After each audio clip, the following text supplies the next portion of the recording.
As your child heads back to school this season, there's a lot for parents to keep in mind, from your kids eating healthy to making sure they stay healthy during the school year.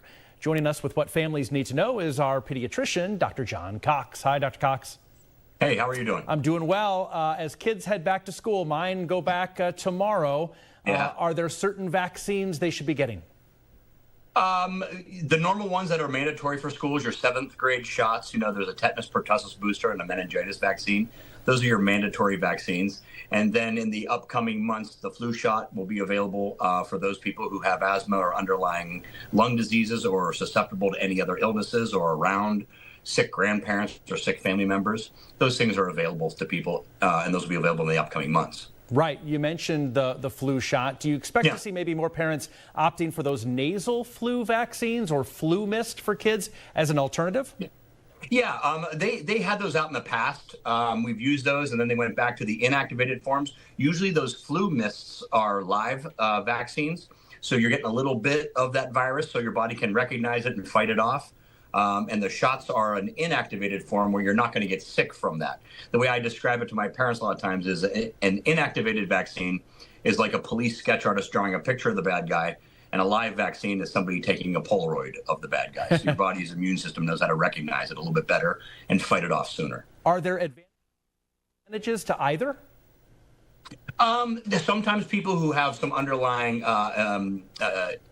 sicknesses and illnesses can't do the live vaccines, so you get the inactivated ones. Some of it is just other preference, and then the practical reasons of insurance and coverage and things like that. But no, they're both been effective in the past. The inactivated one's the one that's been used the most widely over the last several years. Right.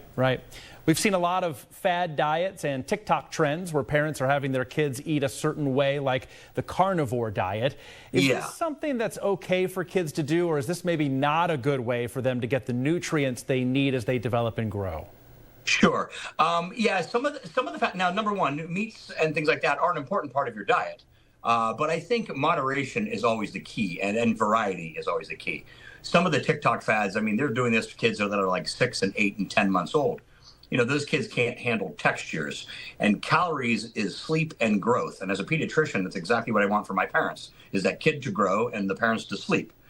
So without the amount of calories, then that kid's going to be up more frequently through the night, and that's a tired parent. So I think making sure you get a good variety of things, fruits and vegetables, to make sure you get your other nutrients like your vitamin C's and your vitamin E. Those are things that are fat-soluble vitamins, and those things will not come from a complete carnivore diet. So I think over time, it's just like a kid who's just playing baseball or just a pitcher. Over time, they'll wear out their arm.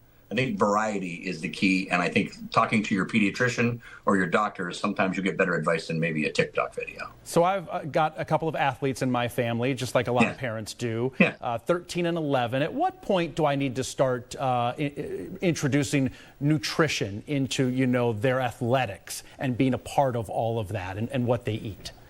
Sure. Well, you would hope, all along you've had a pretty decent variety and you've helped them along the way because, some of your better eating habits are really solidified from age 2 to age 4 in that range. So hopefully they've already doing a nice wide variety. But yes, as those kids are going through adolescence and entering into puberty, the amount of protein and calories that they do, especially for athletes, is going to increase. So always making sure that you're using your regular diet because there are ways for you to get the food you need, even though life is fast and there is fast foods. There's convenience of those things at times, and that's the reality of life. And you could choose better options at times, even when you need to go that route. So I think nutrition is always something that should be involved at any age. But yeah, it's especially important when those kids reach those adolescent ages and athletic ages. Preach, brother, on the fast food and all the other things. If I can just get them to put the candy down now. We know kids can pick up We know kids can pick up all sorts of germs at school and the playground. How do we germ-proof our home to keep them healthy and prevent them and, even us from getting sick? Yeah. Oh, well, you're going to get those kids that are on the younger end of life, under 7 years of age. They've not been on the planet for very long. So those kids are going to have a harder time fighting off newer viruses.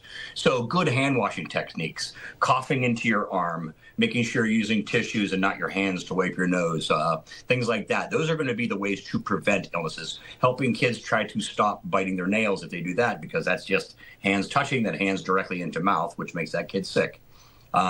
getting those kids to be more protected is going to help the parents be more protected than grandparents and people who have maybe some older diseases that need to be really watched out for as they get elderly.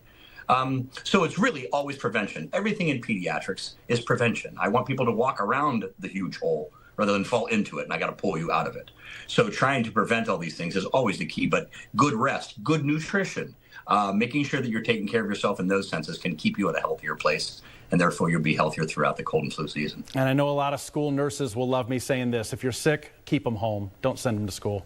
Keep them home, especially if they got fevers and they're hacking and coughing all over the place. So yeah, they're going to get other people sick. So yes, if they're sick like that, keep them home. And I know that's difficult in today's day and age when everybody's trying to work, but in the long run, it's better off for everyone. Absolutely. Dr. Cox, we appreciate it as always. Thank you, man. Appreciate it.